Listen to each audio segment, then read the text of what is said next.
Long ago, in the land of Israel, there lived a prophet named Jonah. Jonah knew God. He heard God's voice. He understood God's commands. Unlike many people, Jonah did not have to wonder whether God was speaking to him. When God spoke, Jonah recognized his voice immediately. And one day, God gave Jonah an assignment. It was a mission unlike any he had ever received before. The Lord said, "Arise, go to Nineveh, that great city, and preach against it, because its wickedness has come up before me." Nineveh was one of the largest cities in the ancient world. It was powerful, wealthy, influential, but it was also known for its violence and cruelty. The people of Nineveh were feared throughout the region. Their armies conquered nations. Their rulers oppressed people. Their sins had become so great that God was preparing to judge them. But before judgment came, God wanted to give them a warning, and he chose Jonah to deliver it.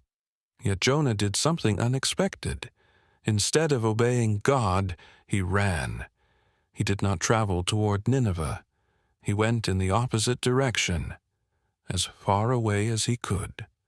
Jonah traveled to a port city and purchased a ticket aboard a ship sailing toward Tarshish. He hoped to escape God's presence. He hoped to avoid God's calling.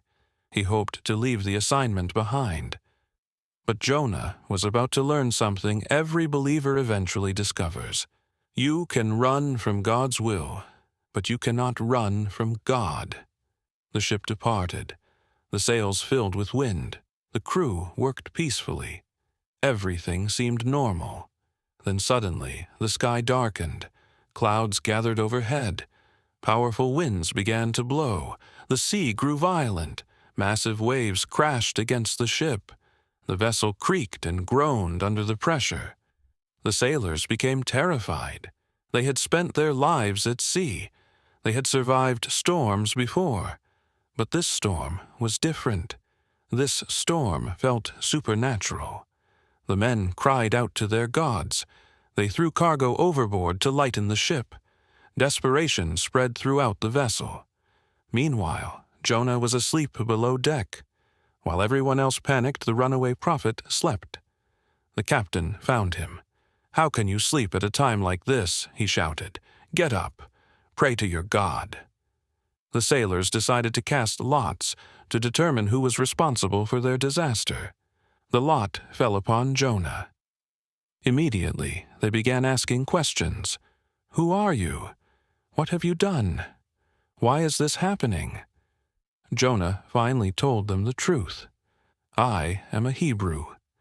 I worship the Lord, the God of heaven, who made the sea and the dry land." Then Jonah admitted something shocking. He was running from God. The sailors became even more afraid. They realized this storm was no accident. It was connected to Jonah's disobedience. "What should we do?" they asked. Jonah knew the answer. "Throw me into the sea," he said. The sailors hesitated. They did not want Jonah's death on their hands. Instead, they rowed harder. They fought the storm. They struggled against the waves. But nothing worked. Finally, realizing they had no choice, they prayed for mercy and lifted Jonah over the side of the ship. The moment Jonah hit the water, everything changed. The wind stopped. The waves calmed. The sea became peaceful. The sailors were amazed. They immediately recognized the power of the true God. Many began worshiping him right there on the ship. But Jonah's story was far from over. As he sank beneath the waves, darkness surrounded him. The ocean swallowed him. The depths pulled him downward. It seemed certain that Jonah would die. But God had another plan. The Lord prepared a great fish. A massive creature rose from the depths and swallowed Jonah whole. Instead of dying in the sea, Jonah found himself alive inside the belly of the fish. Imagine the darkness. Imagine the smell. Imagine the isolation. No sunlight, no escape, no way out. Just Jonah alone with his thoughts. For 3 days and 3 nights Jonah remained inside the fish. There were no distractions, no crowds, no ship, no place to run. For the first time in a long while, Jonah was forced to confront the truth. He had disobeyed God. He had chosen his own path. He had run from the very God who loved him. And there, in the darkness, Jonah finally prayed. His prayer was not filled with pride. It was not filled with excuses.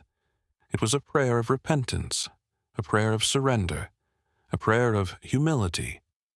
Jonah cried out to God from the depths, and God heard him. The same God who sent the storm, the same God who prepared the fish, the same God Jonah had tried to escape. God responded with mercy. The Lord commanded the fish. Immediately, the great creature swam toward shore. Then it opened its mouth and released Jonah onto dry land.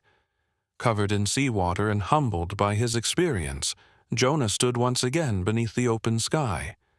This time, when God spoke, Jonah listened. Again, the Lord said, "Go to Nineveh." This time there was no hesitation.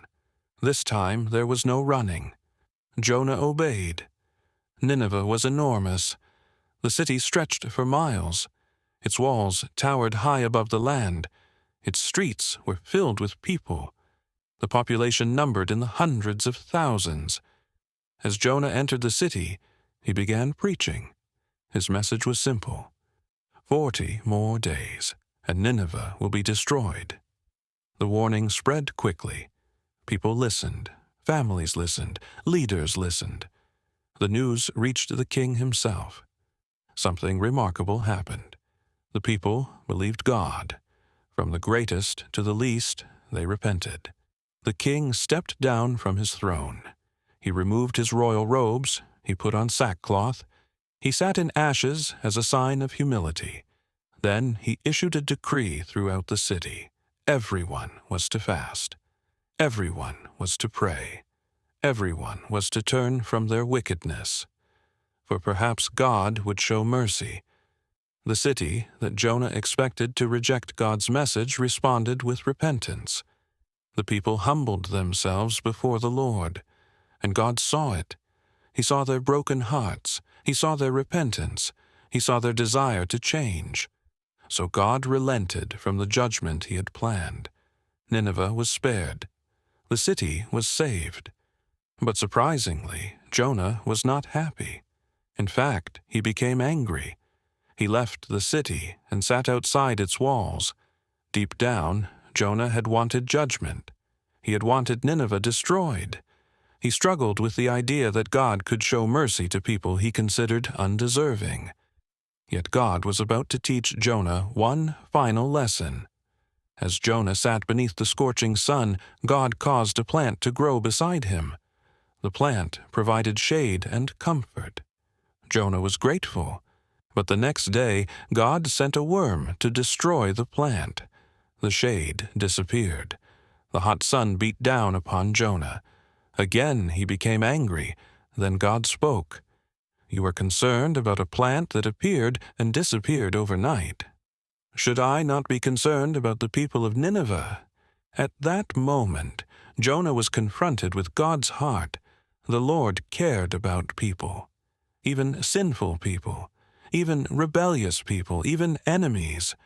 God's desire was not destruction. His desire was repentance.